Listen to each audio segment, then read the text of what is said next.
அமெரிக்காவிலிருந்து கடந்த 23ஆம் தேதி சென்னை திரும்பிய ரஜினிகாந்த் கபாலி படத்தின் வெற்றி குறித்து அறிக்கை ஒன்றை விடுத்துள்ளார்.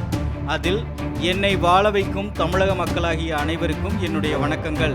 லைகா தயாரிப்பில் திரு சங்கரின் இயக்கத்தில் மிக பிரம்மாண்டமாக உருவாகும் 2.0 மற்றும் நண்பர் தானு அவர்களின் தயாரிப்பில் பா ரஞ்சித்தின் புரட்சிகரமான, உணர்ச்சிகரமான, வித்தியாசமான மலேசியாவிலும் இந்தியாவிலும் எடுக்கப்பட்ட கபாலி படத்தில் ஓய்வில்லாமல் நடித்ததின் காரணமாக கொஞ்சம் உடம்பிற்கும் மனதிற்கும் ஓய்வு தேவைப்பட்டது.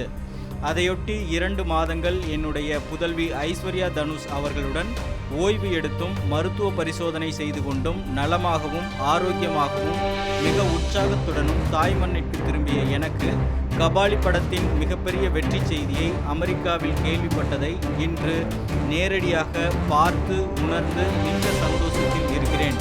இப்படத்தை தயாரித்த என்னுடைய நெருங்கிய நண்பர் தானு அவர்களுக்கும், எழுதி இயக்கிய பா ரஞ்சித் அவர்களுக்கும், அவருடைய குழுவினர் அனைவருக்கும், சக நடிகையர்களுக்கும் எனது மனமார்ந்த நன்றியை தெரிவித்துக் கொள்கிறேன்.